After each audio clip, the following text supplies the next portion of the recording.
Hello everybody, it is Mr. Cuba here with my final vlog of this year, 2020, and my final vlog of this term.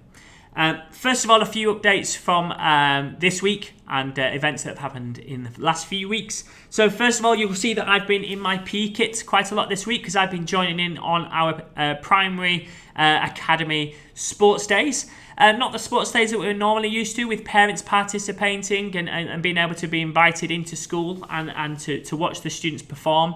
But they have been fantastic events, and I'd like to take this opportunity to thank the PE team once again for their efforts in really ensuring that what we do at the Academy during these COVID regulations are still done to the best of our ability, and we're still able to host a safe and COVID compliant sports day. They've been really great events. The students have really enjoyed them, really enjoyed the competition, really enjoyed participating in a whole year group events in a very safe and secure way. And I've really enjoyed myself participating with them as well. So thank you very much to the PE team for coordinating those. And it was a really those were really fantastic events.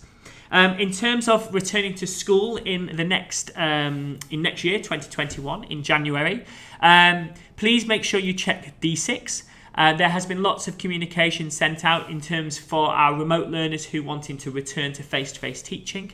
There are some letters and information that you need to look at on D6. And equally, if you are travelling, make sure you're keeping up to date with the compliance regulations to ensure that you are back in time to take a COVID test and to be tested within the 48-hour window before school begins. You can't have that test earlier. So please make sure you refer to all the documentation shared on D6, which will guide you through exactly what you need to do in order to be ready to join us back on January the 3rd. In terms of a D6 app, one of the key things that came out from speaking with the Parent Council, looking at the parent survey and the comments that were shared there, was communication. One of the key things that was shared was that there are lots of different applications, and I suppose that is a natural event or cause due to current COVID regulations and parents not being able to be on site and students having to work more digitally. And so we have introduced a lot of applications, and I completely understand if sometimes that can feel overwhelming. So what I have done now with D6 is I've brought all of these applications together within D6. So if you go into the resources section of D6, there are various categories that share all the links that you should need in order to access various applications and resources. So it's all in one place. So for example, if you want to find information on Learning Ladders, if you go into D6, there are links that will take you directly to Learning Ladders, the Padlets for each year group, and various other online content and resources. So the idea now is that at any point you want to access any information, you should be able to locate it via D6. So please make sure you've downloaded that application because that is the go-to app that will direct you to all our other online content and resources and communication. In terms of home learning, that was obviously shared via D6 in our Padlet section. And we have revised our home learning menu to make it much more simple. Paula Finn and the heads of years have been working really hard to simplify the way we share home learning on the home learning menu and really home in on the core skills that are exceptionally important to be practiced at home, such as reading, phonics, number knowledge, and some project work as well. So those have now been shared with each year group. You'll find those on your child's year group's Padlet. Again, you can find those via D6. And those will hopefully much more clear on what type of activities you can do at home to really support your child's learning. In addition to that, we will also be working in the new school year with a home learning supplement, which is basically will be kind of a guide for parents on how to support children with learning spellings, with how to support children learning their times tables, and how to support your child when they're reading a story, what type of questions you can ask and how you can guide them through unfamiliar vocabulary. We'll be working on that guide and then sharing that with you early in term 2 to pair with that home learning menu so that you can essentially pick up the home learning menu and the guide, and it will be a step-by-step guide to support you as a parent on how to support your child at home and give you some practical tips and ideas. So that's hopefully something that's going to be really beneficial for families in the next year to come. And that's all I have to say for this final vlog of 2020. And the final thing to say is obviously it's quite overwhelming to think how far we have come, not just since September, but since February when we closed our school.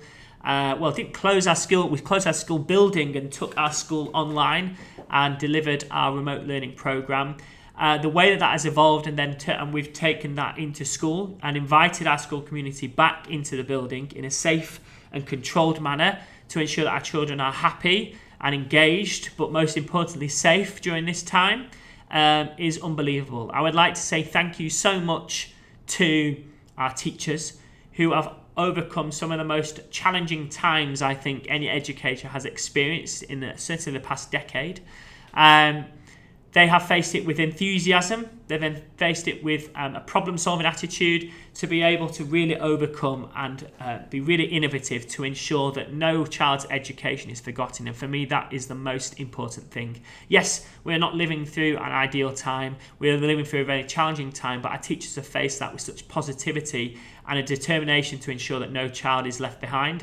And for me, that is really, really important and something that's worth noting and celebrating.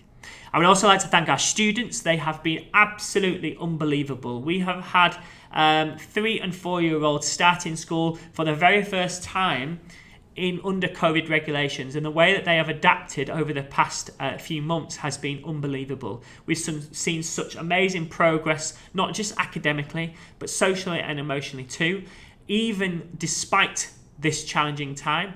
And our oldest students up in primary school have faced similar challenges and approached them with such enthusiasm, grit and determination.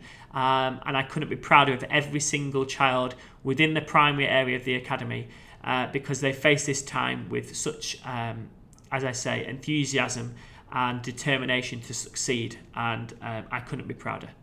And the final people that I would like to say thank you to is you as parents at home, because it has been an equally as challenging time for parents, both before in February during our remote learning, where you became unqualified teachers and had to support your children at home alongside our teachers. But even now, thank you for trusting us. Thank you for supporting us through this challenging time. Thank you for allowing us to do what we need to do in order to ensure that our children are safe and settled back in school.